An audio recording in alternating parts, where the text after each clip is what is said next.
Try and clap as soon as I clap. Okay. Yeah. Too slow. late. Okay. Ladies and gentlemen, welcome back to another episode of This is Africa, the podcast. Today you are very, very lucky because we've got in studio someone who a lot of you know. He has been a big part of the success of the This is Africa TV show. If you haven't been watching him on YouTube, I advise you to go over and watch him. He is a young man. He has been hunting for a long time, even though he is as young as he is. And he has done a lot of hunting in Zimbabwe. And he is now actually not just a professional hunter, but also a hunting operator. He is York Mare. York, welcome to the This is Africa podcast. Thanks, Andy. Good to be here. Yeah, it's been a long time coming, eh?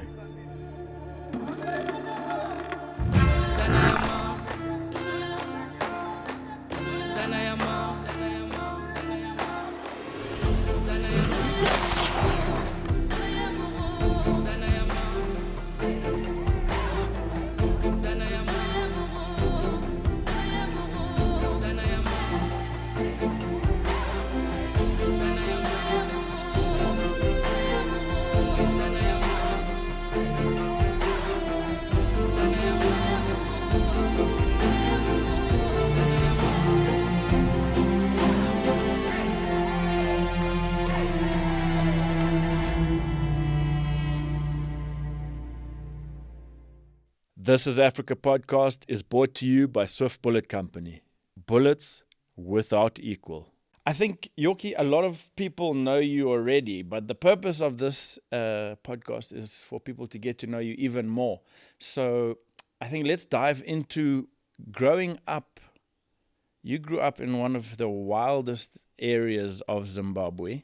Yeah, we're very lucky. Yeah, so where were you born as a starter? So, much to my... No, not. I would have loved to been born in Zimbabwe, but I was born in South Africa. And we were only in South Africa for about maybe a year. And my mom and dad moved back up to Zimbabwe, to the Leopard, southeast Leopard, in a town called Cheredzi, where my brothers were both born in Triangle, which is the neighboring town. But yeah, born South Africa, but Zimbabwean all the way. So the Cheredzi area, I mean, I have spoken to loads of people and know a lot of people who are professional hunters from that area. What is it, do you think, that makes so many professional hunters come out of there? I think that Cheredzi being, one of the first sugarcane places, and it was just so wild. Everyone around in Cheredzi was a wildlife farmer, cattle rancher, and there was so much going on with big game that all of our parents were involved with that. Whether it was game capture, hunting, or just hunting on weekends as a farmer. And yeah, everyone was introduced to it at an early age, and you had it right on your fingertips. So I think that was a big start and a big part of it. So where was your house situated in Cheredzi? So we lived on a farm called Minashov, which is on the Lundi River, which is only 8 kilometers up from Gonorrhoea National Park. Oh, and wow. yeah, we had elephant walking through the property all the time. We had lions coming across. We had leopard permanently. Buffalo were there on and off. We had no fence around our house. My mom actually, when we first moved on, cooked on a wood fire for about 8 months. And she would fight off hippo and shout to my dad, "There's a hippo between me and the house." And she'd run around the boiler where she was cooking, and it was wild. So this is awesome. when your folks must have been about, 20-something? Yeah, my mom was probably in her 20s, and then my dad was around early 30s, younger than me now. And it was incredible. My brother and I used to, before my last brother was born, we used to run around with pellet guns, with like all of us air rifles, and we'd disappear for the whole day. My dad would have to send a garden boy or his tractor driver to come and look for us. And yeah, it was awesome. So from what age would you say you were observing sort of like elephants and buffalo and hippos and things? From as early as I could probably remember, like 5.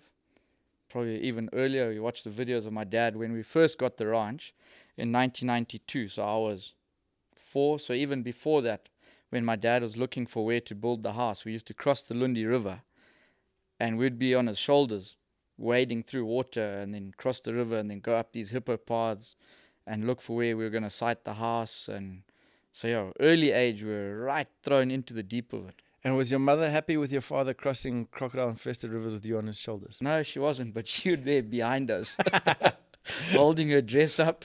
Oh, I wow. mean, we'd go to school sometimes, which was at Hippo Valley Primary School, Yeah. and we had a short Series 1 Land Rover, short wheelbase. I think you've got one, don't you? Yes, yeah. Anyway, we'd cross the river going to school, and sometimes the river would be a bit high early season, before April, and we'd stand on the cooler boxes, and we'd cross the river and the water would come through the doors, and my mom's summer dress would be floating around her ears, and you'd be looking upstream and there'd be hippo and everything, and yeah, it was wild. Awesome. Wouldn't change it for the world. It's pity our kids don't have that. It is. I think that kind of lifestyle is not as common as it maybe once was here in Zim. Unfortunately not. We're lucky now because we are in the hunting industry, so our kids do have a part of it, but it's nothing compared to what we used to have. What was your first memory of hunting, like a bigger animal? So the first animal I ever shot was on my cousin's farm, the Lion and Elephant Motel, and it was a warthog.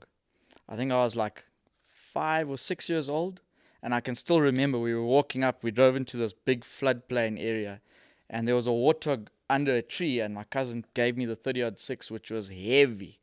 I mean, that thing still now, we pick it up, and it might as well carry a 2-pipe. Yeah. And we walked up, and this warthog was feeding, and he put me on the sticks, and we shot it, and walked up there, and yeah, it was awesome. I mean, at that age, you can't even explain how you're feeling. And yeah, that's what started it off, eh? See, that's a special thing about Cheredzi, isn't it? I mean, you look at your school, Hippo Valley. Look at your cousin's place, Lion and Elephant. Yeah. Everything's Everything's around related there. to wildlife. Yeah, for sure. And then, so what was the biggest animal you shot at a young age, would you say? Eland bull. And tell us that. How did that go down? So an eland was probably still to this day one of my favorite plains game animals to ever hunt. And I'd wanted one for so long, and we were again at the Lion and Elephant, and we're driving around, and my dad knew that I had this thing for an eland. And we stopped. We had my middle brother Matt and one of my best friends Michael Dicker with me, and my dad slammed on the brakes, and we jumped out, and he's like, "There's an eland." So I jumped out, I grabbed the 375, and I was only maybe 7 or 8, and he's like, "Just go, it's about 100 meters by that big termite mound." So I snuck up, and on my way sneaking up, I remember my knees were shaking so badly and my breathing was all messed up, and I was like, I'll never hit this thing. Anyway, I got to the termite mound, and I looked back at the car, and I'm almost in tears. I was so worked up, excited. And yeah, it wasn't there. And I turned around, and everyone was just laughing at the car. They had played me so badly, this joke. Well, I was in tears because I was like, oh, that's not funny, eh? Yeah, they made Anyway, fun of you. The next afternoon, we found an eland bull, and we shot it, and it was, unbelievable. With the 375, open sights, early age. 375 cool. at 8 years old. Yeah. Jeez. Yeah, our parents weren't shy those days. No. They were like, get into it, boy. Yeah, they were tough old buggers, hey. Yeah, wow. And then, so did you enjoy going to school? Like, obviously you went to school out there in the sticks. Look, we were very lucky that the schools were still like in the bush type thing. Yeah. But we hated school. As soon as we could get away from school and go fishing or hunting, that was the game. I mean, a friend of mine, Andries Kotzer, who's a star operator now as well, and him and I used to bunk all the time to make sure we could get home for the weekend and go and hunt bush pig with the dogs, or go and shoot doves or impala and stuff like that. So anything we could do to get out of school, we tried to. Your school was obviously also situated in a wilderness area, and did you ever have animals at school, like coming through the school at all? Yeah, so Southeastern College, we used to have elephants coming through the sugarcane all the time, across the bottom end of the school by where they didn't have a fence coming to the Cheredzi River. There was always hippo in the sugarcane, and you'd see the guys at night shining the spotlights and driving the cars, chasing them out, and it was wild. It was awesome. Go to the pigsties, and there'd always be kudu or some eland at the back eating on the pig pens and stuff like that. It was cool. Yeah, we had a good fun. And did you have any talents at school? Were you good at schoolwork and such things? Schoolwork, no. We played cricket and we were swimming. Yeah. Water polo. Yeah. But yeah, school wasn't a good thing. And you were one of 3 brothers. I know, obviously, we've spent many a night around the campfire on hunting trips and whatnot. You went to South Africa to finish high school, if I'm not mistaken? Yeah, so we left Zimbabwe in 2006. Or to start off, we left in 2001. We moved to England. And that was an early age. I think I was only like 12. And my dad lasted like a month and a half and said, this is not going to work. So my mom's family are in the UK. So he said, just finish our 1 term of school off. So it was only like 3 months. And then we all followed, came back. And then we lived in Zim again until like end of 2005. We moved to South Africa where my brothers went into schooling. And then the same high school told me that I'd have to drop back like 3 years to learn Afrikaans. And I looked at my parents and I said, no. And you were at what, 16? Yeah, I was about 16 then. 15, 16. And I said, yeah, that ain't going to work. So my dad said to me, I was like, well, find something you want to do. And I found they had a place called Damlin College, where they did wildlife management and lodge management courses. And you also got into doing your FAGASA, which was South African guiding exams and whatever. Field Guiding Association. Trails South guiding, Africa. walking safaris. So my dad said, carry on. So we went for an interview with the school, with the college. And they said I was too young at 16 because their intake's like around 18. So I said, well, give me 3 months and let's see if I'm not up to your standards, then I'll leave. Anyway, I finished 2 years with them and I started working with a company in Kruger National Park called Eco Training, where I was there for a couple of months. And yeah, that was until about end of 2007 that I was in South Africa. And then I just said to mom and dad when I was working in Kruger that it's too commercialized and I wasn't interested in it. I didn't enjoy how they did the exams and I wanted to do like I'd always wanted to do my PH license.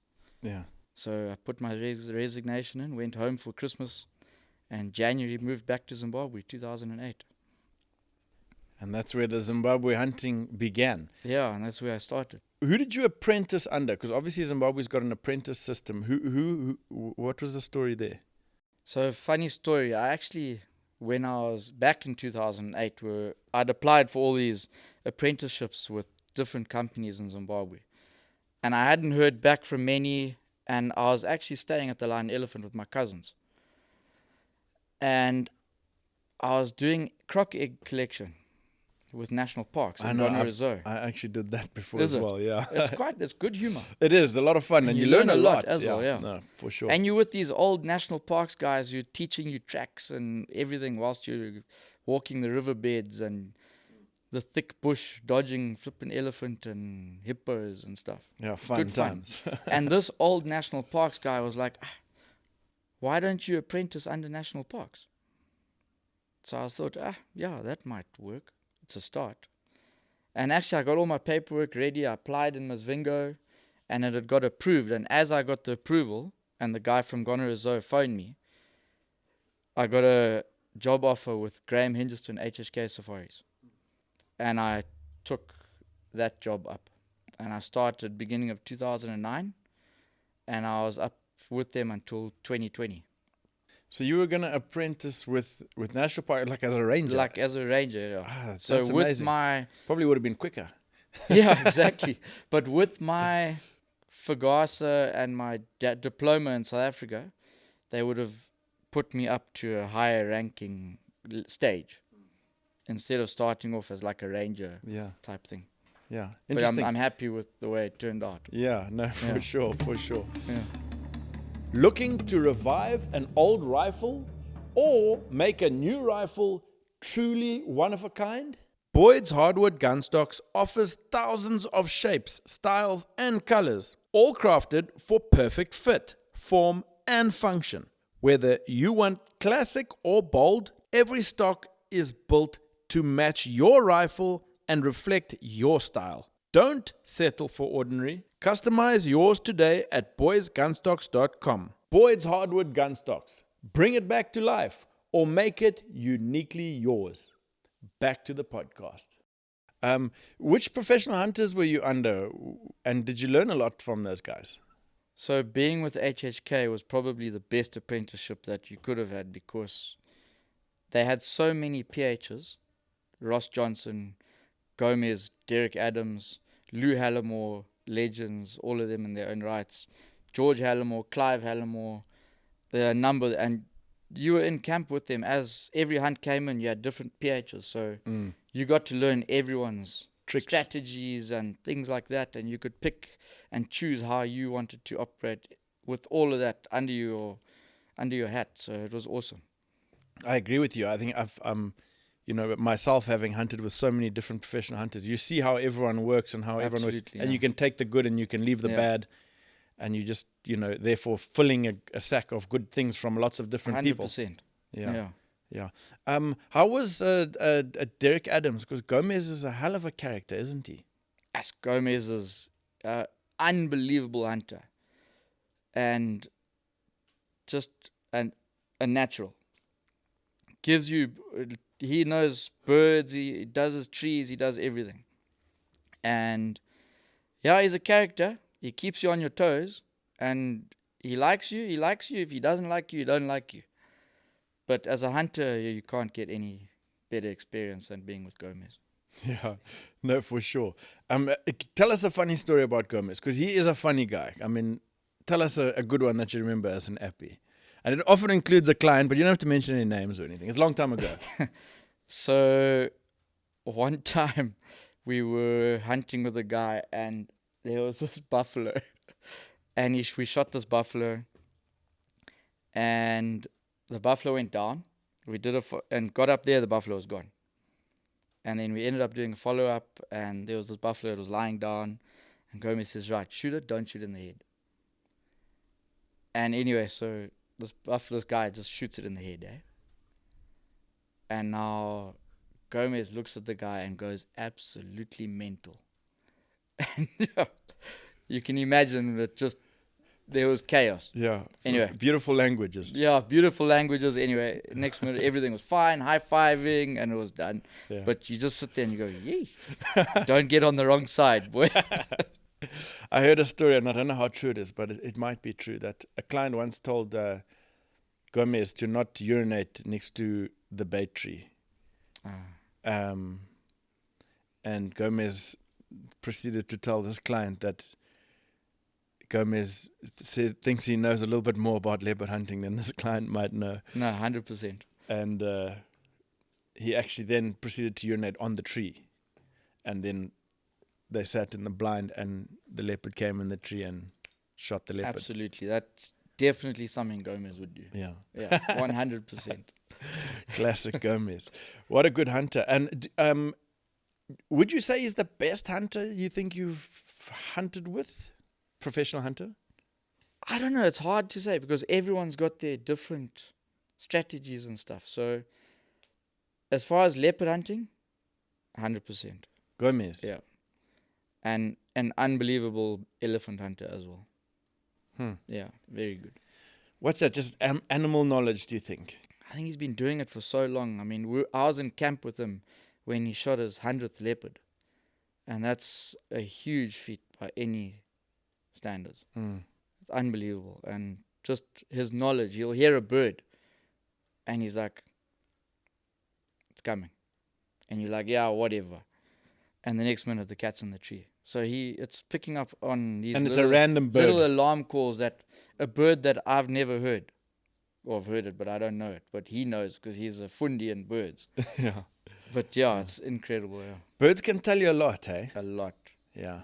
Yeah, you sit there and you hear a francolin or a guinea fowl, or like he heard that bird, and it just tells you a whole story. For sure. oxpeckers on a buffalo or anything like that. Yeah, because birds react. They see things and they make, whether it's an alarm call or it's a stress or whatever. And if you know what that is, because that bird might have six different calls. 100%. But if you know what that one is, then you know it could have seen a leopard or... Yeah, or like Gomez, you know what its alarm call is.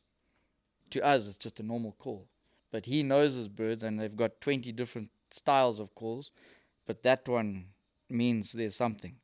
Yeah. Yeah. Not like our friends along the lakeshore, the plovers, that just alarm everything. Chase everything away. Yay! Story of your life. Yeah. Huh? And that says a lot about Gomez's leopard hunting ability, because you hunted with Lou Hallimore, who was the guy who wrote the book Chewy. Yes. Who is supposedly the expert of... I mean, he obviously knows a lot. Yeah, absolutely. Yeah. Yeah, just everyone's got different strategies, eh? Do you think... Honestly, I didn't do a lot with Lou. I did a couple. But, yeah, just whole different... Everyone's got different strategies and standards. And so, yeah, it was awesome being with different people.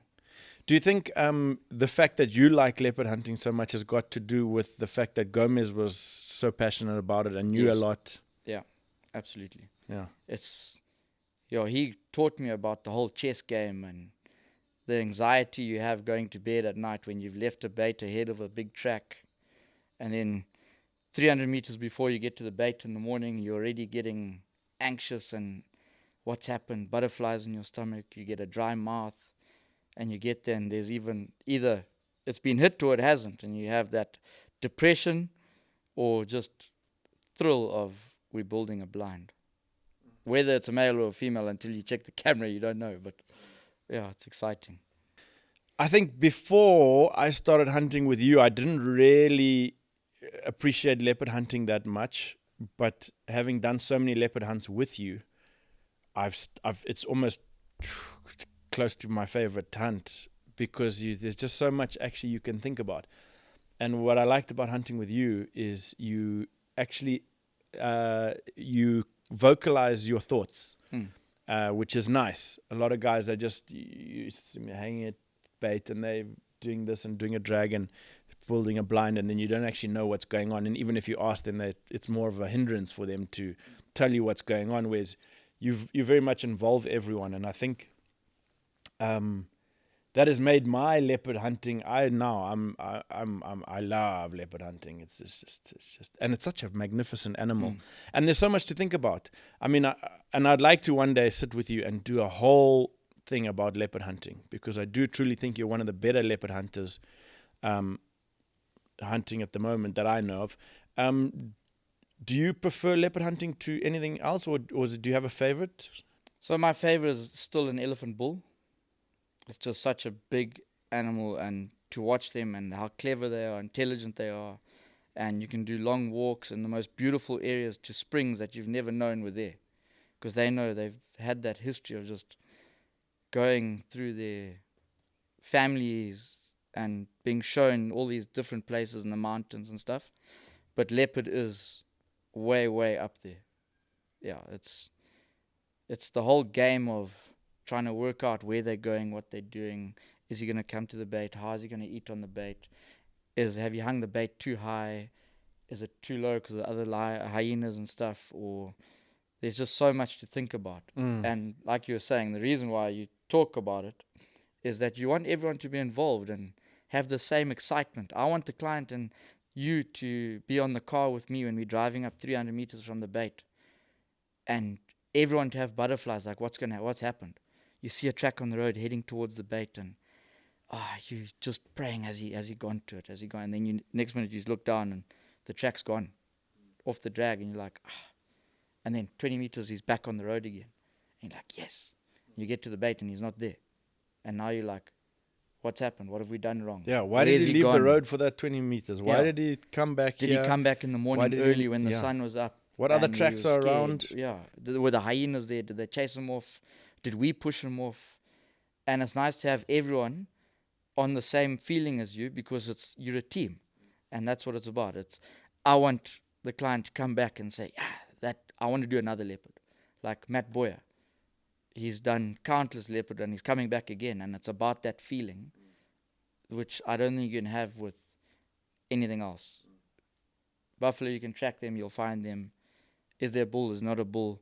That's pretty much it, type thing. Whereas a leopard, Well, there's a little bit more than yeah, that. but you know what I'm saying. Yes, It's yeah. a The whole comparison, different game, yeah. The comparison is Yeah. completely different. And we could go on and on about leopard hunting. But the way you include everyone is very cool, and I certainly have learned a lot. And you talk to other people and you say like, what's your opinion of leopard hunting? They say, no, leopards is very simple. You hang the bait, the leopard eats, find a place, build a blind, and char the leopard.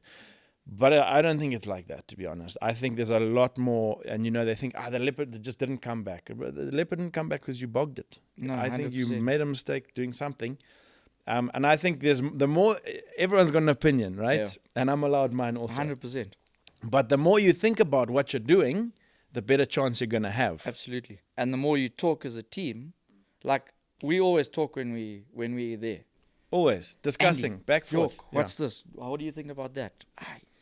Always, because someone might have a good I plan. can learn from you, and we can learn from the trackers. A client might have something that we've never thought about because we never put ourselves in that situation. Whereas he's new, he's seeing it from a completely different aspect. Yeah. And also, I think a lot of Americans, they do a lot of that blind game. Yeah. They Plenty. have deers and everything. They live it. Yeah, for sure. Whereas we do it with our cats. Yeah. They do it with everything.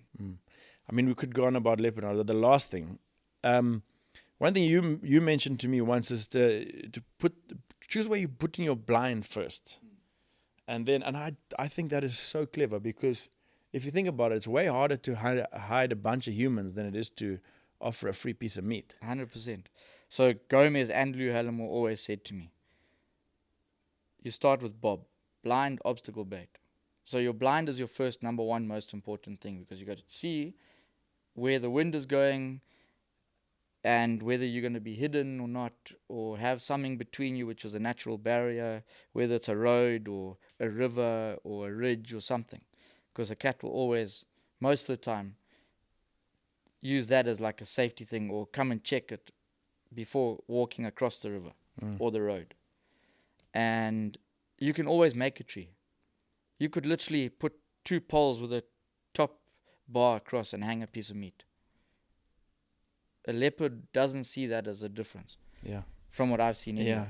But a blind, you've got to make sure your blind is in a good spot, especially in the safari area. If you don't have a good walk-in, you're not going to accomplish anything, because you can only walk in the morning, and you got to walk out in the evening if the cat's not come in legal hours. You can easily bog it in. You can make a huge mistake when you're walking in and you're completely open walking in, and the cat's 50 meters off to your left, and he's like, oh, what are those nice silhouetted creatures walking up towards my meat? Yeah. No, for sure. And then he doesn't come in, and then you walk away, and then the next minute you walk back and there's tracks on your walk-in. Game over. Yeah. But yeah, like you said, there's so much you can talk about with cat hunting. You could be here for 2 hours. No, for sure. And I would love to do that one day. Blinds are always exciting, because not only are you waiting for a leopard, and that's hell of exciting, because you don't know what's going to happen, but there's elephants, there's lions, Hippos. snakes. Yeah. Tell us the story of when you broke your leg with that snake. So I think this is one of the questions that I get asked often. Yeah, so now this is why everyone can hear. Yeah. No more asking York people. So Matt Boyer was coming to do a hunt, which Matt, I'm sure a lot of you have seen on the TV show.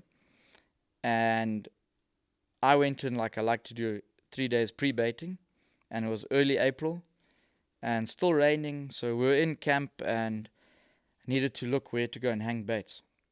But pissing down with rain, so we didn't want to drive anywhere and destroy the road. So we knew there was a cat close to the camp. So we went for a walk and got into the one river and took our shoes off, because it was the easiest walking, just in the riverbed. But you threw water, out of water, through water, out of water. Got past the camp, and we had seen a big python. So now already you have snake on your mind, eh? And you love snakes. I love them. Ross knows my feeling on snakes. Ross Johnson. Anyway, so we get now close to camp, and Jito, my head track, is like, Kanuchi, let's just go back to camp. We've seen one snake. The grass is long. And I'm like, nah. He's got a good sixth sense. Yeah, he does. Yeah. So now you think, we should have gone back. But I should have listened to Jito. We went past the camp, and there was another river called the Mangare, which I was like, let's just walk up there. There has to be a tree we can put a bait in. Because it's nice to know where you're going to hang it before you get the meat. So anyway, get in there, and there's this beautiful tree hanging over this river. And the river's only like 5 meters wide. So I leave my shoes with Jito, and I walk up. It's a dry river, right? Yeah, dry river. Yeah. So and there's all these big boulders and stuff, and I walk up the river bank, and I get on top, and you're in that long thatching grass. Which How high is the riverbank, by the way? The riverbank was probably about 4.5, 5 meters high. Okay, so and there's grasses high, there. and you're in that tall elephant grass. And the next minute, this legovan, a water monitor, runs off to the left. So Which is a lizard, everybody. Yeah, it's a big lizard. Yeah. So I immediately get a fright. Because I'm still thinking snake. Because of the python. Yeah. And then at that same time, this like water brushed on my face. So I thought, it's from the dew on the grass. Because it's still quite early. Well, where I jumped now and jumped to my right, I landed on top of the snake with no shoes on. And the snake, when I looked down, because I felt that horrible, silky, slimy, nasty feeling. And I looked down on top of this, and this cobra now had its hood open and mouth open. And the water I felt was the dew was now, it spat at me twice. Luckily, I had my sunglasses on. But now when I had screamed and jumped back, for whatever reason, I have no idea, this snake was now around my leg. And I'm kicking and thrashing and screaming bloody murder. Well, I went off the cliff behind me, not knowing where the snake was, Anyway, I landed in all these big boulders at the bottom of the river. And not knowing where the snake was, I tried to jump away and my leg wasn't working. Anyway, so I landed and I tried to stand up, wasn't working. Pulled myself, then Jito and Sunny Boy came running back. Grabbed me, pulled me. They didn't know what was happening because I just screamed. And anyway, so told them it was a snake. But now my legs were full of scratches and bleeding. And so we didn't know, number one, if I had been bitten or anything like that. So Jito was washing the blood on my legs. And we're like, what's going on? Anyway, no bite. Sunny Boy ran back to the camp to get the car, to cut the road in, to get me out and carry me and whatever. Anyway, we carried on hunting for, I think it was like 14 days when Matt arrived. Dalton arrived with injections. And we carried on and got to Harare and had an operation. Because your knee from the fall into those rocks had smashed. Really. Yeah, my tibia plateau on the left. Yeah, this big metal piece is what's in there now. And a fractured ankle as well. So. And you hunted buffalo and everything on that knee. Yeah. No, with a homemade crutch from Sunny Boy. How many screws in there now? 5. 5 screws, 1 metal and plate. 1 big metal plate, which needs to come out sometime. You can keep it as a memo. Yeah, exactly. Jeez. Hang it in the bar. It's a hell of a story. And impressive that you managed to finish that hunt. Yeah, probably stupidity more than anything else. But do you think in hindsight you would rather go to the doctor and get it sorted? Yeah, I think I should have just gone out and got it done. But the nice thing is Matt was in camp for 2 days and we shot our big leopard. And then we carried on. Because you were injecting into the knee with an anti-pain... No, I was injecting into my rump. It was what are they called? I've forgotten the name. Like a steroid or something. Yeah. Yeah, that's a nasty story. So you're still not fond of snakes? No. No, I stay well clear of them. Do you keep an eye out for them when you're hunting? Every time. And if there's nothing worse than you hear a noise or you see a stick and you look down and you jump out the way and then everyone's like, what? And you're like, no, nothing. Now you don't want to admit that you jumped from a stick. Classic. But that whole trip and then the trip later on with Matt following you, we just saw snakes the whole time. And it's like, why?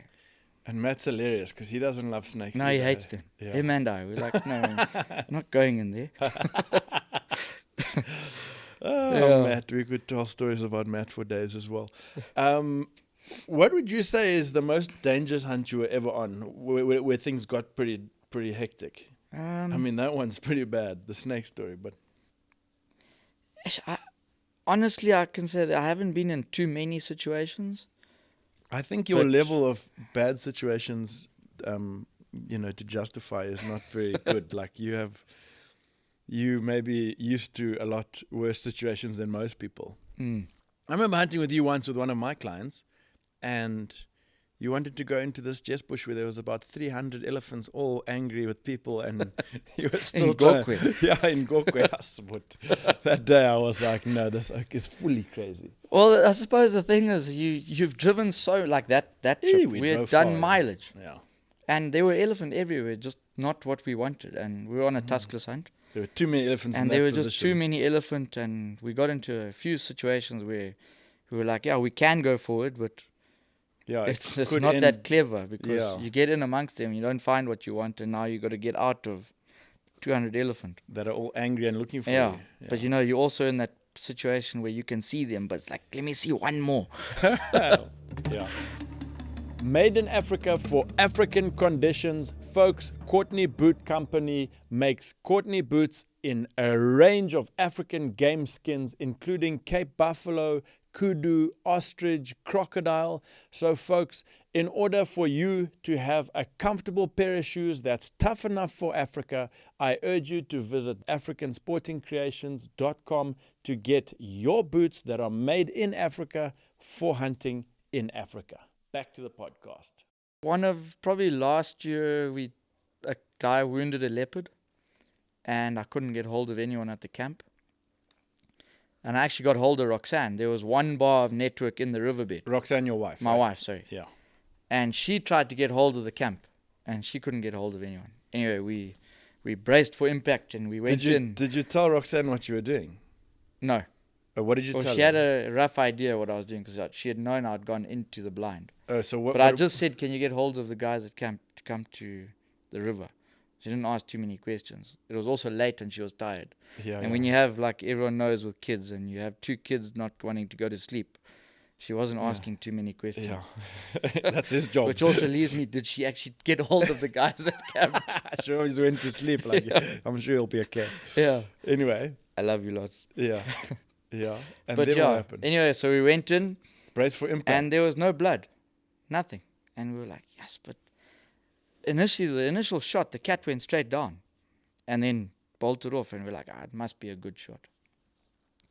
Anyway, we went in and we walked around for about half an hour, maybe a bit more. Came back out, went back to the bait, didn't find anything. And now this is where it starts getting dangerous, because you start expanding your search and you go past places that you've been and you haven't looked properly. And anyway, we went forward to another spot, and like What terrain were you in now? along the edge of the river. So it was thick riverine on a little ridge, long grass, and it's not fun to be in that position.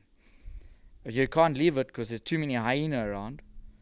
So we're going, and then the next minute we heard this growl. But like it sounded like it was here, eh? How close? I don't know, like 2 meters. Anyway, we backed out because my flashlight was also getting a bit dim. So we backed out, put new batteries in, and then we went back in again. Now having an idea where it was, and you carry rocks and you throw sticks and you throw everything, nothing. Anyway, we went over this little ridge, a little termite mound, ant mound, and there's a little patch of opening like 2 meters wide, and there was a little spot of blood. So like at least we had an idea where it was, and we saw a track, and Jit was like, one drop of blood here. So we had an idea where it had gone, and there were 2 elephant paths that forked about 2 meters in front of me. So we walked out to the fork, and I leaned around to the left, looking down the right-hand lane, and as I leaned around, there was a little corner, probably 2.5 meters, 3 meters in front of us. And this leopard lifted it. We now made eye contact. And as it was like about to push off, I managed to get a shot off, and luckily. But it's just, things can change quickly, so that was probably the hairiest I had in a long time. So where did you shoot the cat? I got it between the shoulder blades. Yeah. Is that where you were aiming? Or were you even aiming? At that distance, I just put it on front because it's facing you. So I just put it on in the front. direction. Yeah. Everything happens so quickly. You don't actually Think remember what you're doing. You just put it on center mass and give it what you have, I suppose. And that was, did it stop its leap there? Yeah, it was finished then. Yes. And that was at night, huh? Yeah, probably about 10 at night. Shot it at about 8:30, 8:45, somewhere there. So we're done some good time now. Do you prefer following leopard at night or in the day, the wounded ones? I prefer at night because you can see the eyes. Is that what you saw when you saw that leopard first? No, that distance, luckily it was in the open on the path, so it was. It wasn't like it was in the thick grass or anything, which we were lucky with. I think it was hurting too badly to go any further, and it just turned to face what it had with as much as it could see as well. So we were lucky. It's quite interesting with Zimbabwean professional hunters. Well, I can't say all because maybe it's not all, but the majority certainly will follow all dangerous game and for as long as they can, literally follow the track or have sign to follow. I know a lot of countries where they don't. If it goes in there, they say, I think your best chances when it's still fresh. A track anyway. Yeah, but what I'm saying is to have the bravery and the go forward and the knowledge and the what is it, bravery or stupidity to go forward and it's a bit of both, I think. Yeah, but it's also you have a good team behind you as well. So that's true. What goes through your mind when you're following? I don't think you think about too much.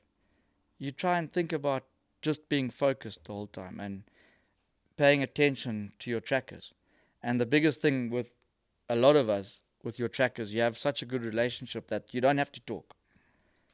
And you've been with plenty. The guys just look at each other and you know what's happening.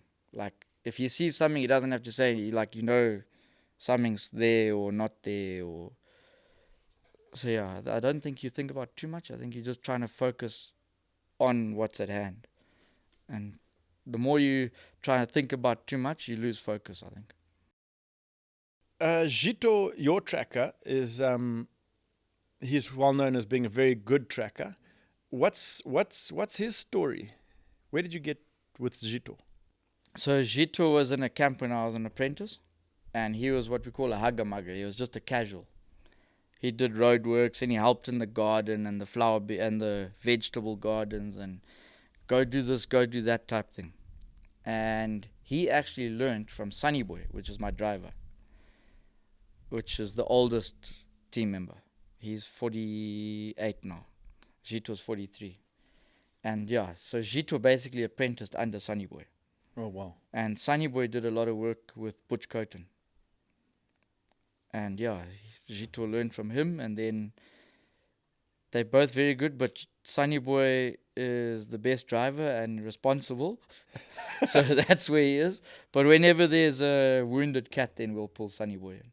But Zito started in camp, and then when I was about to do my exams, he came over and said, I want to join you. But he was born in the Zambezi Valley? Yeah, so he was born in Masoko village in Dandi, which is the lower Zambezi Valley. Yeah. Okay. Just south of Cheredzi. So he grew up poaching and... they grew up... Masoko village is in the middle of the sticks. It's in the middle of nowhere. They have elephant walking through the village and all sorts of stuff. Yeah. So from a very young age, he was catching and trapping and hunting and doing everything you would do. I mean, if we were in that situation, we do the same. Anyway. We did anyway. Yeah. Exactly. Yeah. They just did it on a more wild scale. Yeah, and didn't one of Zito's cousins or was it one of his kids or his brother? With the hyenas? Yeah, what was that? So his niece and nephew. I think it was a 4-year-old and a 6-year-old. They got taken out by hyenas. How? So the mother went to go and get these food parcels from like USAID or WHO or whatever, and the mother left them with the grandmother, And it got a bit late, and the kids went walkabout. I think Granny wasn't paying attention or something. And Mom got back. No kids. They walked around a little bit, couldn't find anyone. So in the village, there's a lot of trackers. Because if you talk to a lot of guys in Zimbabwe, PHs, a lot of their trackers come from Dandy. And so anyway, they got a whole bunch together. They organized a team from the camp, Mare camp. And everyone went down there and started looking around. I think guys put money together for an aeroplane. Buzz and Miles were involved, Charlton McCullum safaris. And they found one of the kids, I think it was just the top of his skull or something. And the other kid, they didn't find anything. Yeah, quite sad. Shame, man. Yeah. But I suppose that's quite common living out in the sticks like that. Yeah, you hear about it all the time, man. Yeah, crocodiles especially. As yeah, well, especially rivers. crocs. Mm. You've been to a few areas where the hyenas, you go and do PACs. And I think hyenas one of those animals that they do a lot more than you actually hear about. Ah, yeah, the hyena is Way clever. more. They're very, And they live everywhere. They're skeptical and whatever, but when they see an opportunity, they're in fast. Yeah. Talking about getting taken out by things, have you ever had a situation in a blind that was pretty hairy, where because there's other animals around? Yeah, we had a few with elephant and that, but we've had lions walk up to the blind. Tell us the story there. I think your brother was with us actually. My older brother. Yeah, Raymond. And we were in the blind and we heard we'd been hearing these lions behind the bait all day. And you're sitting for lion. Yeah, we're sitting for lion. Anyway, we were on top of this big ridge and we saw this one lioness late, just before dark. She disappeared. Anyway, it got dark and she hadn't come back. And it was quite a big moon. And the next minute, we heard this kuchik, kuchik. And now you're sitting there, you haven't seen anything for a while, and you think, it's a rat. So, sorry, Or a mouse. What time are we at? This is like probably 8 at night or something. So it's dark, eh? There's been some time since we saw last. So yeah, it's dark. And what kind of blind are you in? Sorry, So I had a canvas blind that I'd fabricated myself and had the guys in town make it. So I had your peepholes and your shooting hole, and Raymond had his hole. And I had a little peephole that you could look up the river on my right-hand side. And I looked through this hole, and the next minute it just went dark. And your heart just falls away. You're like, oh, why? Anyway, this lioness was just standing watching the bait. Right by your head. Right there. Like here. 1 meter. Yeah. Half a meter. Half a meter. And you're like, yay. Were you breathing quietly now? You're trying. Do you think she's gonna come and pussy you now? Eat you. Anyway, she walked around in front of us and she looked in, and now she's looking in the hole. By this stage, I grabbed the client's leg and he just closed his eyes. He said, if I don't see it, I don't know it. And she walked around to all of us and she came around the back. Where's Raymond now? Raymond's now on the far left-hand side. But he doesn't know what's going on really, I don't think, because I was so quiet, just when I grabbed his leg, he didn't know what was going on. He just knew, there's shit's about to hit the fan. Who's that? The client? The client. Oh, yeah. And he just...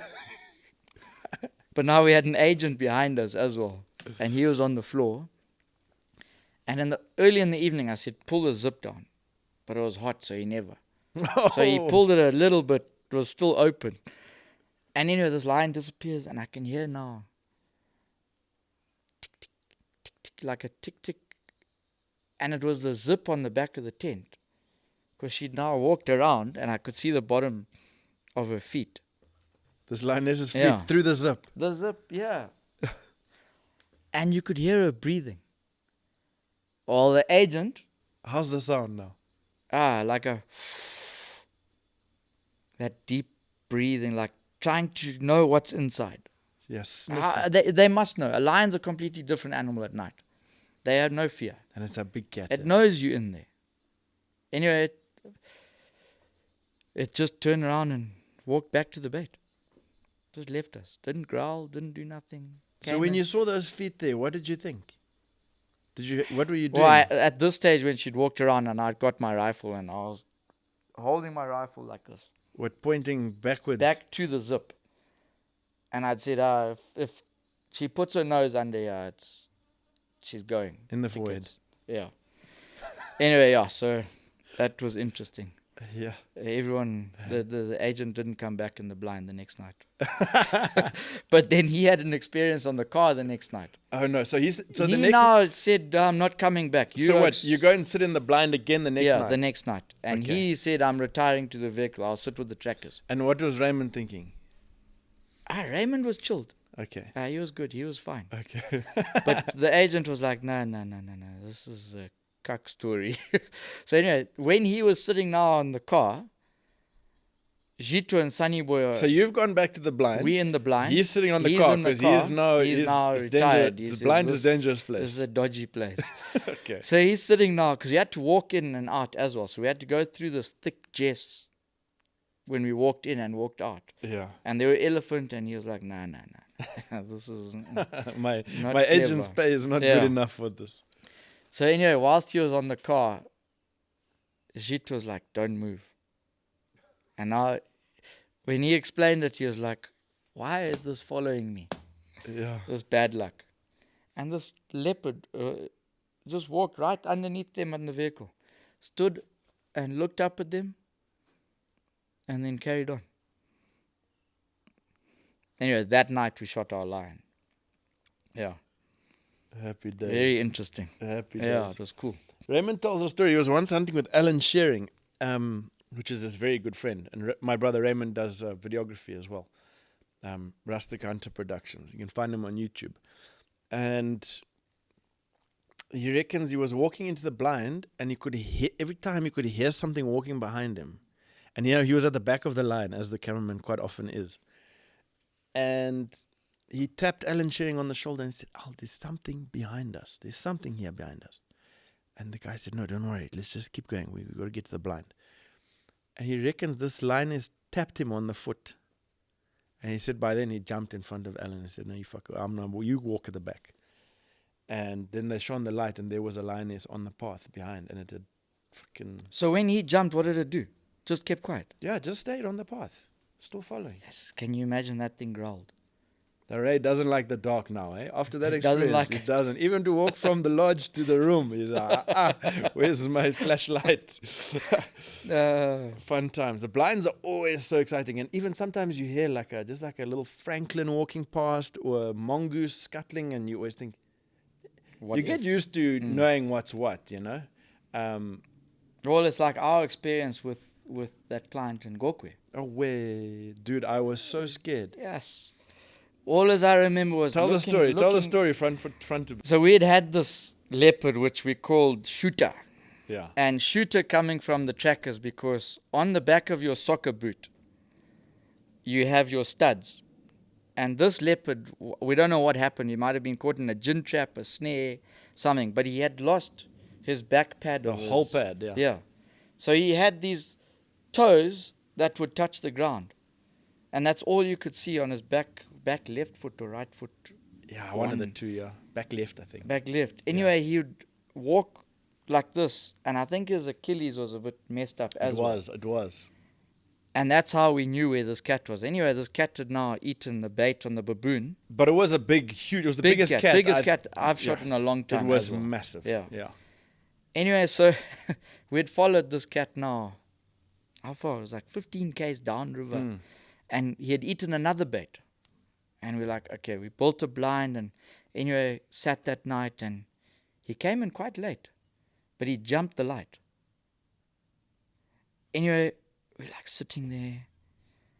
And then he came back, but we heard another leopard to our left. And then he disappeared. And now you're sitting there going, what happened? Like, was it our wind or... Because the wind was also dodgy that night. And then we suddenly heard... No. You've gone wrong here. From what I remember, we turned the light on and you were telling the client, like you always do, relax, focus your breathing. You're gonna get your shot. Wah, yes, wah, wah, yes, wah. yes. Then, after a while, you say to the client, "Are you ready? Are you ready?" But obviously, that's all whispering. And then the client said, "Yeah, I'm ready." And you said, "Okay, take the shot." But as you said, take the shot, that leopard turned and Look looked straight up at us. Yes, yeah, up at yeah, the blind, yes, and the blind you're was right. up like this, and then it jumped down quickly. You were on that little cliff. Yeah, and then you turned off the light, and then Right. it was quiet now. And I remember thinking, that leopard knows We made a exactly mistake. where we are. And I was sitting to the left. Yeah, you were on the left by that on that ledge. Yeah. And now I start to hear the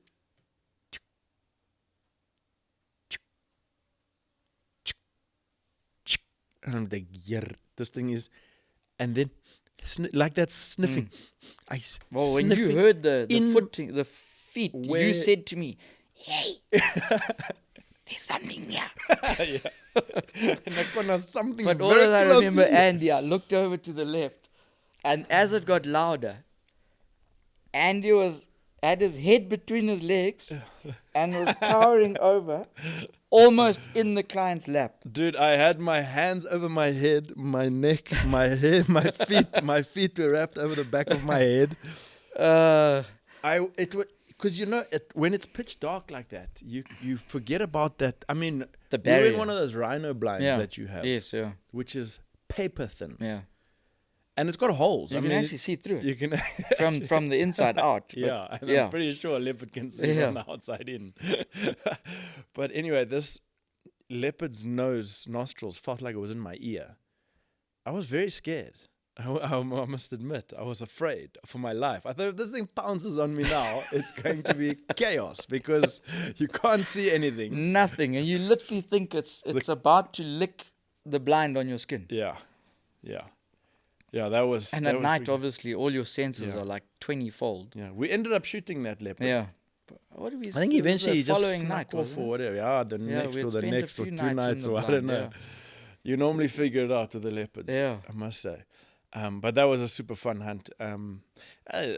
So much excitement. These scary blind stories are not the norm, No, but they're fun to talk yeah, about and and it's to remember.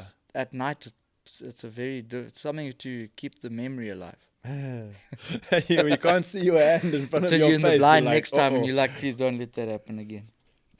Elephants are also a problem. Surely you've had a story where the elephant came close or something. Yeah, because elephants go everywhere. You try obviously and look, make sure you don't put it close to a pathway, or if you're on a river, you try and put it on a higher ground where you don't think they're gonna go. But unfortunately, an elephant goes everywhere, and every now and again, very rarely, but you'll hear them coming, and you got to put a light on quickly on them at the back of the blind, or throw your hat, or get out and like, "Hey, hey," hoping the cat's not close by, and then you come back and you sit there now, more focused listening where the elephant are than you are where the blind is. Yeah. And you get sometimes where you're like, okay, well, it's just not worth it. Let's just call the car and then we'll try again tomorrow. But yeah, elephants aren't fun at night. Hippo, because a hippo just likes to run. Have you ever had a elephant come very close to the blind? We were hunting in Dandy South on the edge of this steep riverbank. And there was another river opposite us where the bait was like 40 yards. And we'd literally dug this termite mound flat on top to get away as high up in a straight wall as possible where we couldn't have anything around us. And we were sitting So you were there like quite elevated. way up. Yeah, we were at least 2 meters off the ground, and we were on a steep ledge. And we were like, nothing will ever come up here. And it was quite barren around us, so there would be no reason for them to come there. There was no tree or anything. Nothing, except for the blind, which now looked like a beautiful green tree. Which And had that good night, bushes. this elephant bull now decided to... It had millions of acres everywhere around us, but it decided it wanted that magic guari that nice bush on top of the with hill. bright green leaves. And I saw it coming because it was full moon. And it was literally, had its legs extended like this, trying to stretch, and was pulling off of the blind. And I was like, okay, well, it can't run up here. So we just sat quietly, and it picked the blind almost empty. Because, they're not tied onto the blind. Everything's just basically hanging. So it's just de-leafing. And it just, as it de-branching. pulled, de-branched. And as it pulled, more branches fell off the blind. And luckily it started eating on the ones that fell down, and it got fed up and left.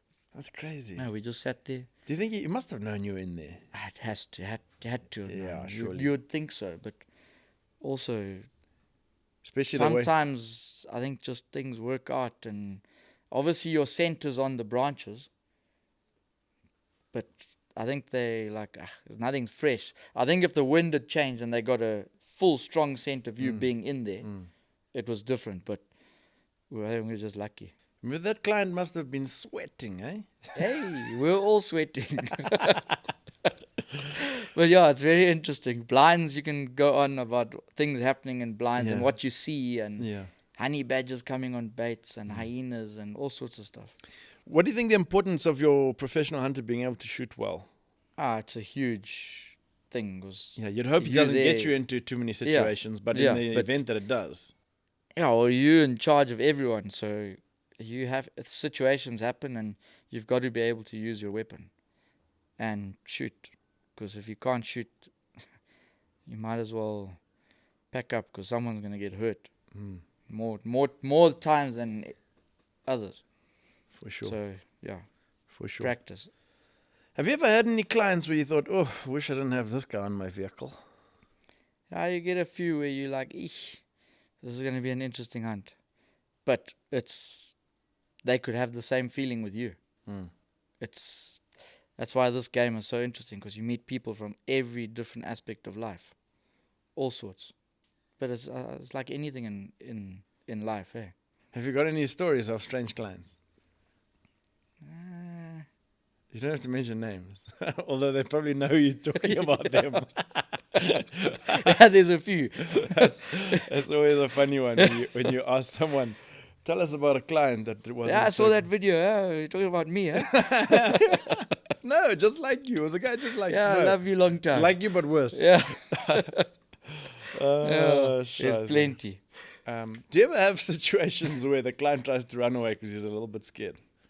Yeah, you have, eh?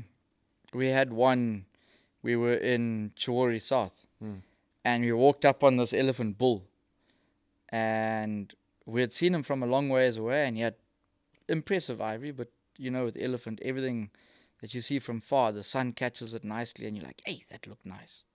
So you go in there, and you get there, and you're disappointed, and so anyway, we got in, quite thick bush, we were on a little ridge, and there was this thick jess on top. And he wasn't what we wanted, so we had said, right, let's back out. And it was midday, so the wind was swirling. And as we started backing out, you could see he wasn't a happy elephant. He was just coming onto musk. And anyway, so we were backing out, and there was this big clump of trees, like musk. three. So just explain musk quickly. So when elephant bull's coming into mating, and he's got his glands like are all a heightened sweating, sense of testosterone, state of testosterone. Yeah, full testosterone, and he's just not a happy chappy in that time. Ready for fighting. Anyway, so we were backing out, and there was this big clump of trees, and I said to Jito, just take us into the trees, just so we have something to get to. And as we were going, I'm now closest to the elephant right at the back, and I keep looking back, and everything's fine. He had his head up. Anyway, we kept going, and we had about 30 yards to get to there. And as everyone got to the trees, and Jito started shouting, it's coming. So as he got there, he obviously turned around and looked back. And I was now trying to get to them. This elephant just came. So what, you're closest to the elephant, right? I'm closest now to the elephant. Okay, everyone had got into the barrier. Yeah. To the barriers. Yeah. Okay. So I turned around, started shouting this elephant down, but you can only see pieces, and you're just hearing screaming and noise and what's the elephant? Yeah, going mad, screaming. Anyway, as it gets closer, it starts getting more visible, and I'm shouting, don't run, stay with the group. Is it coming fast? It's unbelievable how quickly they come. Anyway, I remember looking back, don't run, look back to the elephant, and I saw movement to my left.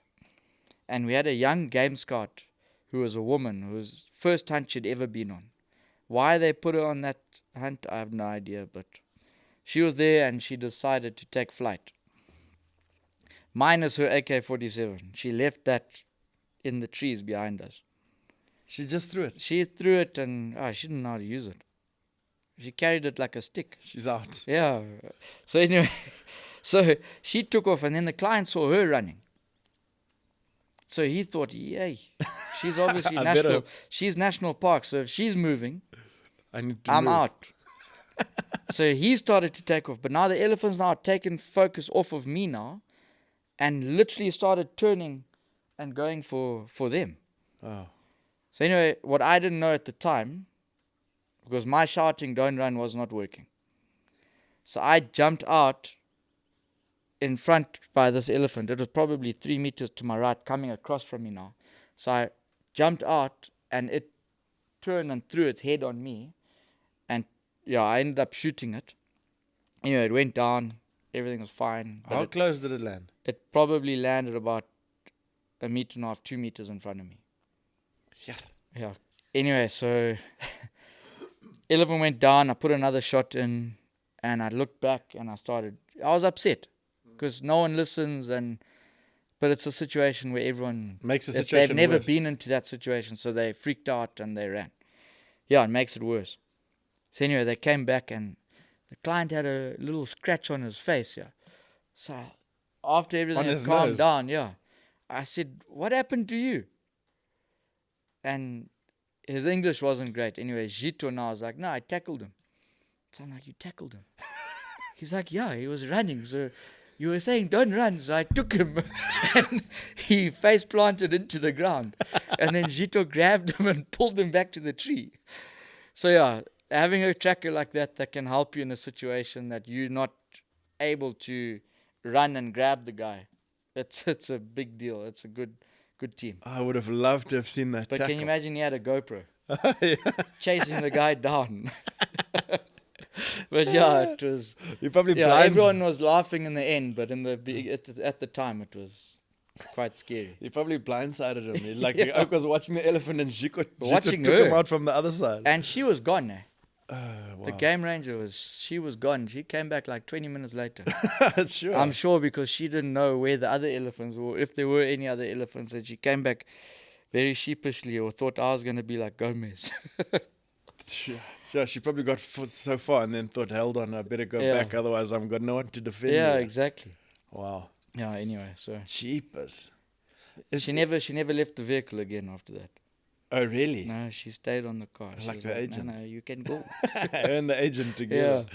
It was funny at the end. It's funny, Alan Shearing was telling me the story on another podcast that he had a client that the buffalo charged and the client ran and the buffalo took off after the client and made it much more difficult to handle the situation. So he then put himself in harm's way, trying to attract the buffalo, shooting and trying to attract the attention. And then he ended up getting gored by that buffalo. Yeah. So. Yeah, he was very lucky. But that's why you stay in a group, because you can't keep control of a situation that you don't have control of. And everyone running away. I can't help you if you're that way and he's that way. And at least that was one elephant. In my situation. Imagine that was a herd. Yeah, because sometimes they come all of them, isn't it? You jump out here and you shoot this one, but you got 3 others coming, or you can't shoot that one because you've got to shoot this one, and that one's now gone after the guy running. And it's not a situation you want to be in. Yeah, I think some clients can, like we've done a hunt together before with a very good friend of both of ours, but he... was first elephant hunt, and then the elephant was nearby, one of many of the herd, and it made a certain noise. Trumpet sound, and he proceeded to turn around and try and run. That's where he got met by the camera. Yeah, that's what I told. Don't run. You got the gun, buddy. You need to be brave. Because when things do go wrong, 2 guns is definitely better than 1. 100%. Yeah. And we also need help sometimes. 100%. Yeah. Especially in that thick bush. What do you think the most common mistake is for clients to make on a hunting safari, just in general? I mean, there's many. I think the biggest mistake is coming out having an idea that you might know more than the team. I think the best is to follow the guys that have been doing it for a long time, and we will also learn from you sometimes maybe, but we've been doing it a long time, so trust what we do and what we ask, and everyone will have a good time. Give us an example of where someone might question things, or what kind of things? Just in general, like they might question your approaches or stuff like that. But there's a lot to think about. Escape routes. Obviously, the wind is everyone knows, get the wind right. But sometimes you can't go that way, but you can go up until a certain point, because there might be another reason why you're not going the other way. You might be cornered there and you can't get away if a herd of elephant, if you're on a tusker hunt, come towards you. So just follow what you've been asked to do, and hopefully everything goes well. You've clearly had it where someone... Was it constant? Yeah, I wouldn't say all the time, but in the first 3 days it was quite bad. And then we actually put the guy into a position like, okay, well, we'll do what you said. And it didn't work out, and then he was like, okay, surrender. Oh, so that's how you sorted it out? Yeah. You just gave it to him. You said, okay, you carry do it. on. I'll follow you. Yeah. And it didn't work.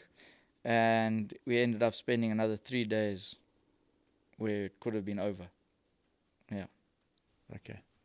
So you didn't get Valvy or anything? No, you just put him into the position of the pH, and he did it.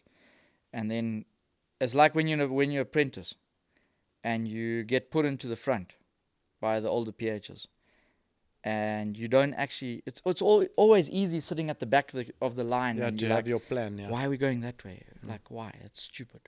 Or why didn't we do this?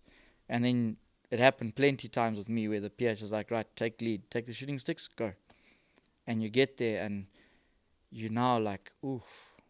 And you keep looking back and no, don't look back. Do it. Carry on. And you're like to the trackers, and the trackers have been told, don't tell him. Yeah. He must learn. No one's your friend. So until you're up front, there's a lot of stuff that goes on that you wouldn't think about in any other way. Yeah, that's a good way of doing it, I think. Instead of, maybe getting agitated by it or whatever, you just say, okay. There's no point in getting agitated from what I think anyway. It creates animosity, and there's easier ways to fix things. I think another important thing from a PH perspective is, which you do very well, is communicate with your client properly, you know. You don't just say, that one there shoot, because that one there shoot can often be the other one over there. Yeah, absolutely. On the other side. Shoot that one there by the tree, and there's 5 standing by 5 different trees. Yeah, exactly. No, you got to say, right, the one with the bird on its back. Yeah, can you see he's him? He's just dipped his head, or he's rubbing his head on the tree. Or as much as you can, because most clients haven't done it before like you do. So yeah, for sure. Or some guys have never seen a buffalo bull in his life. He just sees buffalo. He doesn't know. They all look the same. They're all black. They all got horns. And some guys have an idea, some guys don't. First time clients, you got to be as detailed as possible. Yeah. Especially guys that the English isn't great. Yeah. I often get it on the microphone through my ears.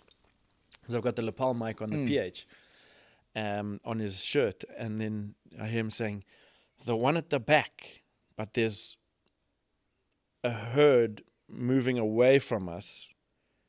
Is the back is like as far away from us as possible, or the back at the back of the herd in terms of the direction they're moving? Yeah. And I often see it going pitong.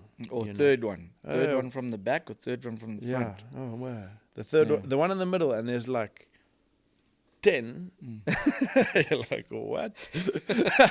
Number 5 this side or 5 this side? Yeah, this is going to go wrong. But Yeah. I suppose as a client as well, when you're not sure, just keep asking questions. Yeah. But often it's funny because the client, I mean, the PH will say which one he thinks and he closes ears and say shoot and close his ears. And Yeah. then the client is now asking the PH and the And he PH doesn't is hear him. waiting for the gunshot. And then you see. And you're like, I didn't say that one. Yeah. And often it goes back Yeah. to, okay, But let's see who said what. And I'm like, oh dear. everyone has that in their career. I've had it where you just get communication wrong. And it's all just about experience, I think. Yeah. And just how you talk to explain a client onto a situation, like you were saying. The Dallas Safari Club is back. The inaugural 2025 Summer Expo and Foundation Gala returns to Dallas Fort Worth for a 3-day expo, July 17 to 19 at the Gaylord Texan Resort in Grapevine. You don't want to miss the best outfitters and exhibitors, along with the excitement and elegance of the Dallas Safari Club Foundation Gala on Saturday, July 19. Go to biggame.org to get your tickets right now. Back to the podcast. The Dallas Safari Club, such an awesome organization. You guys have done a lot of work with them and they've helped you with your anti-poaching teams and things. How's that been? How helpful have they been? Yeah, so Dallas Safari Club help us every year with our anti-poaching. They helped us buy an anti-poaching vehicle. Oh, really? Yeah. So that vehicle now runs 24 hours a day, run by our driver anyway. And it does not stop. We have at any time 6 patrols going on, and he just moves all day, all night between the teams, uplifting, deploying. They'll call him when they catch poachers. He has to take them to the police. Yeah, without that vehicle, you wouldn't have teams on the ground. So Dallas Safari Club, big thank you for that. And they're always asking what's going on, how can we help, and always. They came and saw us at the show. How can we better things? Yeah, just an unbelievable foundation. Yeah, I mean, I think like they certainly have done a lot of work in Africa. Hey? They help a lot of people. Everyone. I mean, look at what happened in COVID. They helped everyone that they could.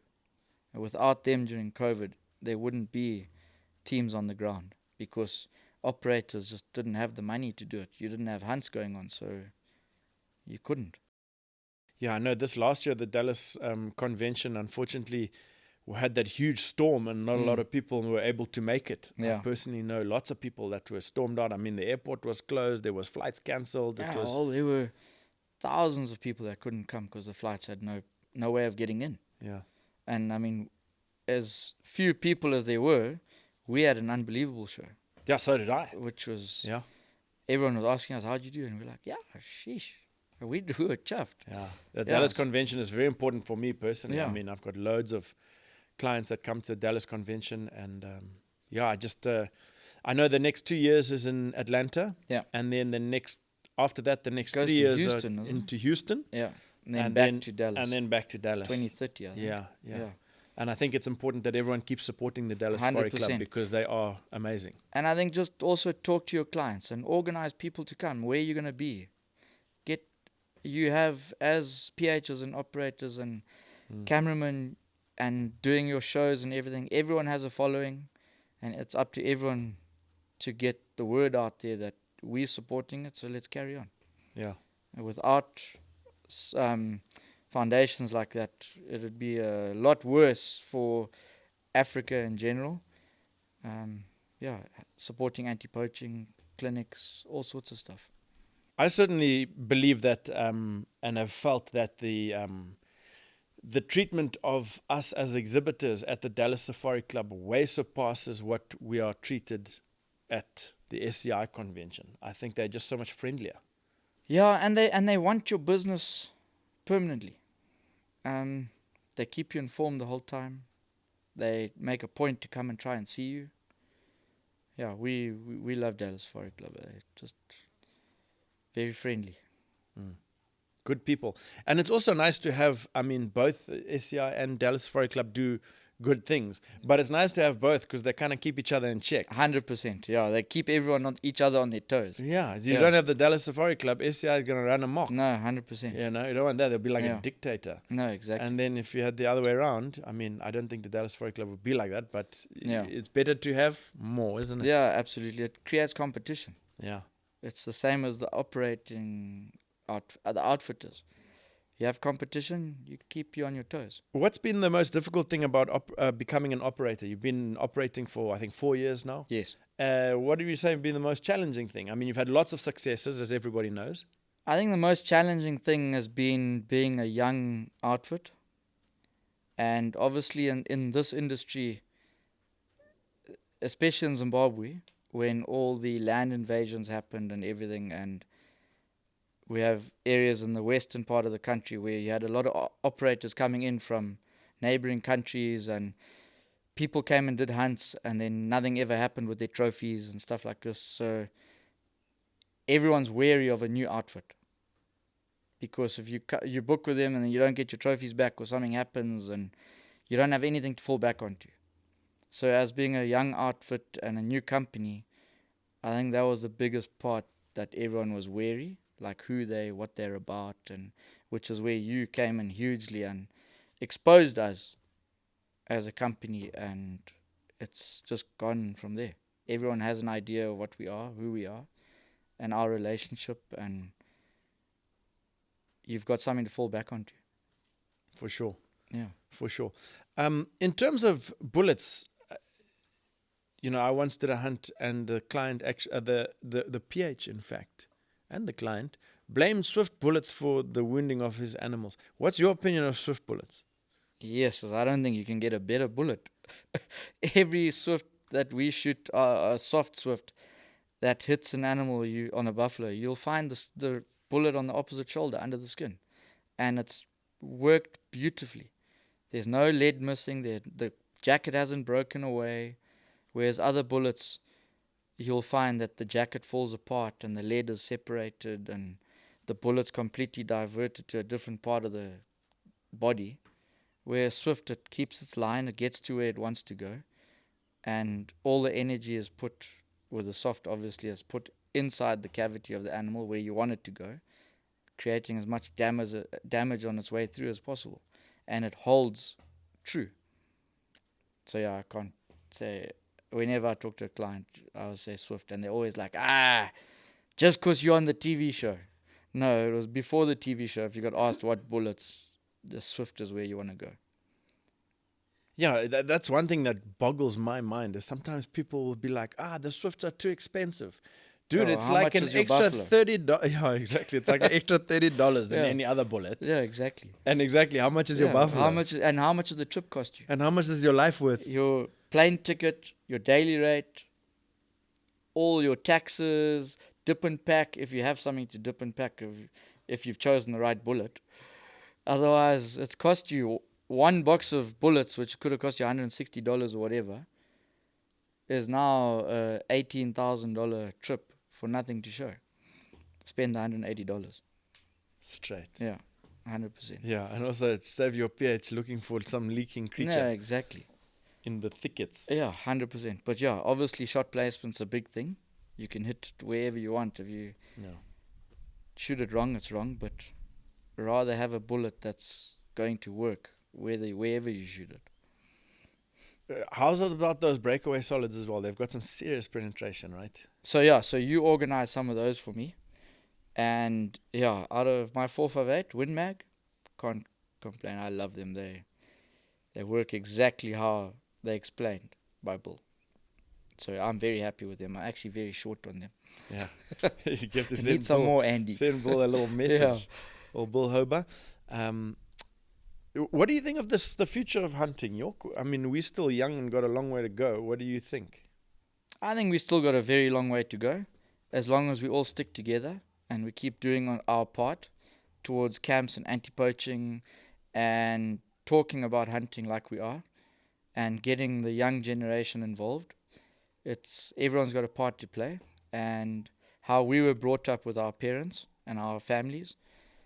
As much as you can spend in the bush and teach your children, or a school close by or whatever. Like in the Ome, we try and get our anti-poaching guys to go and talk to the schools and explain what wildlife is about.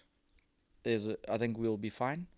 But if we keep quiet and we just expect someone else to do it and nothing happens, you're not helping the situation. So it'll phase away and you'll start to lose your areas to what you don't want, to villages and encroachment and stuff like that. So everyone's got to do their part, I think. So I think as it's going at the moment, I think we still have a very bright future in Zimbabwe and most of Africa. It's just keeping everyone doing a part to teach education on wildlife and what we do. Yeah, for sure. I think that's a big part of what this podcast is all about as well. You can often educate people about what it's about. Yeah. I mean, I see a lot of hunting areas getting taken for whatever reasons. And often the people who are taking them, they think they're doing it for the right reason, but they're not looking after the Completely the animals, wrong really. thing. Yeah. Yeah. This whole thing with these, what are they, rich organizations that are taking these... Like NGO type. Yeah. What is foundations. the story? What's going on there? And do you think it's beneficial to the animals?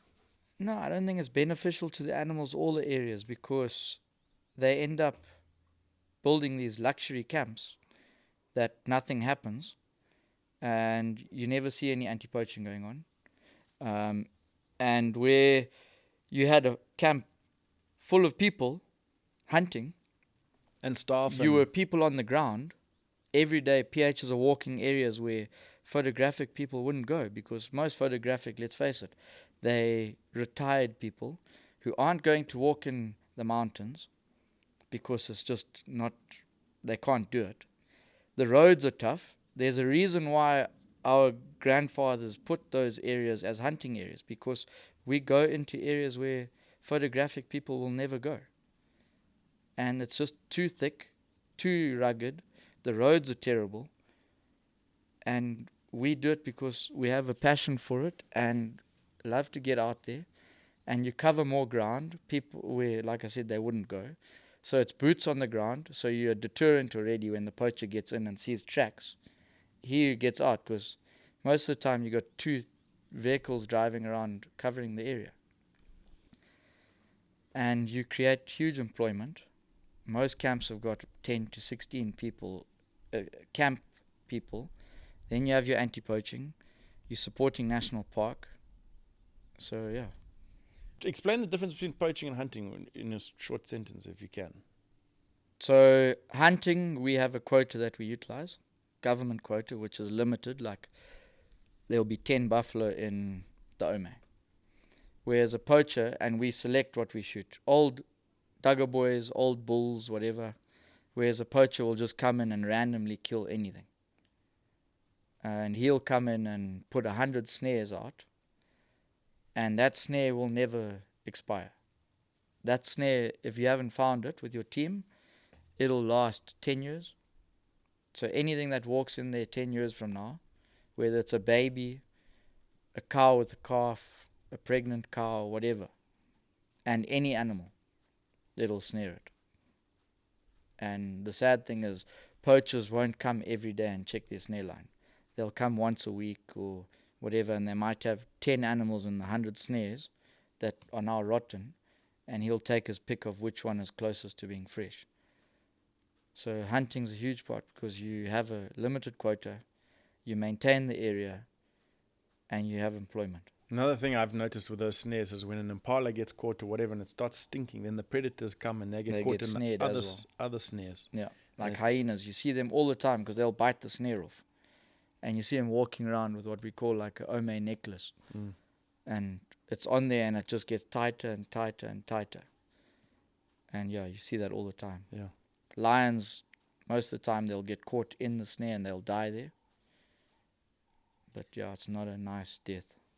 To close out, Yorkie, what do you plan for your future? What do you got? What's going on? So for myself, I see myself hunting as long as I can.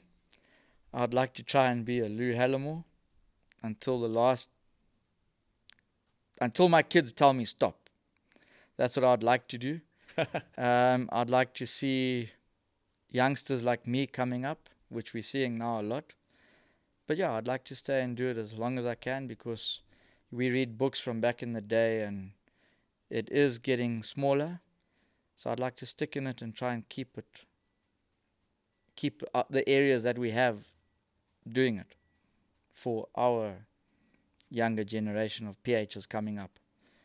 And it's like we have a passion for it, and I can't see myself sitting in a desk doing a computer job or just going fishing, because that's just not me.